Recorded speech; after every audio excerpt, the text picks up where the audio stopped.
গুমৰাগ নৃত্য ঐনিতমৰ সুৰেৰে জীপাল হৈ পৰিছে চিলাপথাৰ চিলি ভগৱান মিচিং গাঁৱত।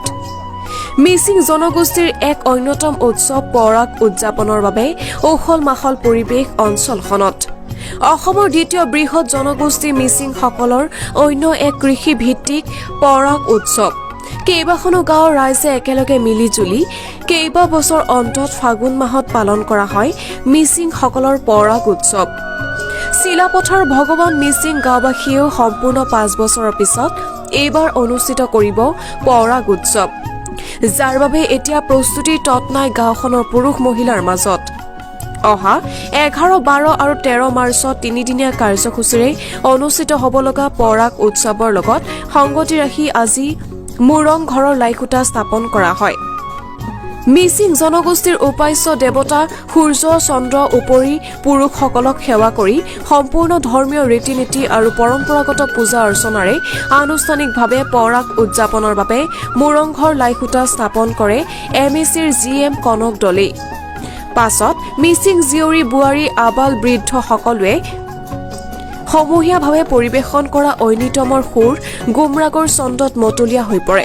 আগন্তুক পৰাগ উৎসৱত সকলো ৰাইজকে অংশগ্ৰহণ কৰিবলৈ নিমন্ত্ৰণ জনায় আয়োজক সমিতিয়ে।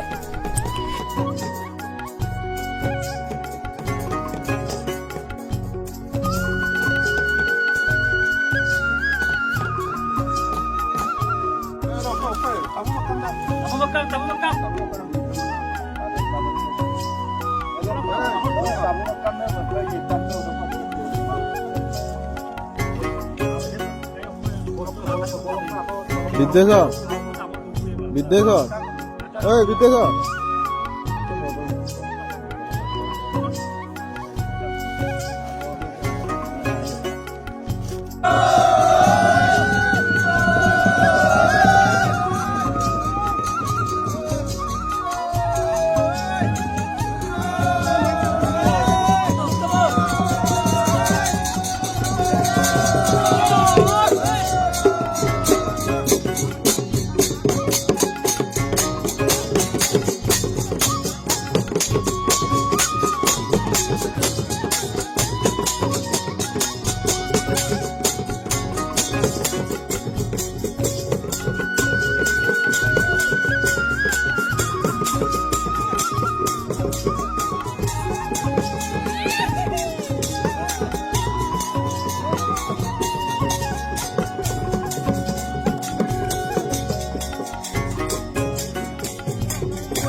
লাইখুটা ইয়াতে স্থাপন কৰা হৈছে।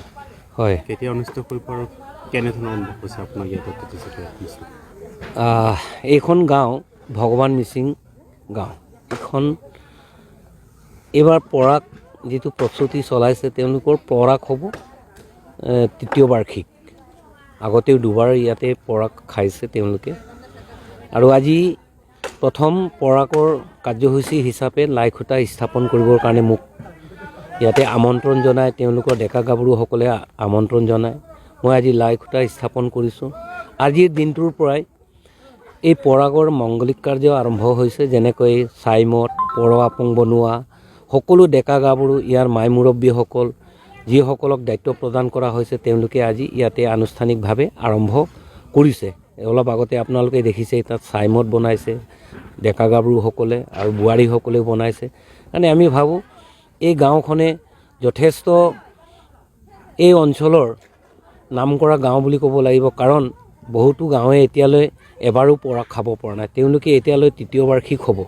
আমি গৌৰৱান্বিত এই ভগৱান মিচিং গাঁওখনৰ যিটো তেওঁলোকে পৰম্পৰা মানি মিচিং জাতীয় উৎসৱ আমাৰ সেই পৰাগ উৎসৱটি তেওঁলোকে 3য়বাৰলৈ আকৌ তেওঁলোকে 11, 12, 13 মাৰ্চ 11, 12, 13 মাৰ্চ বুলি এতিয়া এইখিনি ডেটখিনি তাৰিখখিনি ঠিক কৰা হৈছে। গতিকে আমি ভাবোঁ এই ডেকা গাভৰুসকলে যেন এই পৰাগ উৎসৱটি, আমাৰ লোকবিশ্বাস আছে যে পৰাগ যদি গাঁওখনত খাব পাৰে, তেতিয়া আমাৰ ডেকা গাভৰুসকলৰ যিকোনো মাই মৰক এনেকুৱা বা বেমাৰ নহয়, উন্নতিৰ হকে জকলালৈ গুচি যায় বুলি আমাৰ লোকবিশ্বাস এটা আছে। এই গাঁওখনত মাৰি মৰক বা গৰু ম'হ এনেকুৱা শস্য বসুন্ধৰা সকলোতে আগবাঢ়িব বুলি আগতে কোৱা এটা কথা আছে জ্যেষ্ঠসকলে। সেইকাৰণে এই কাৰ্যটো আমি প্ৰায় গাঁওবিলাকত এতিয়া প্ৰায় আমাৰ আৰম্ভ হৈছেগৈ। মাজতে অলপ বিলুপ্ত হৈ আছিলে, এতিয়া গাঁওবিলাকতো আমাৰ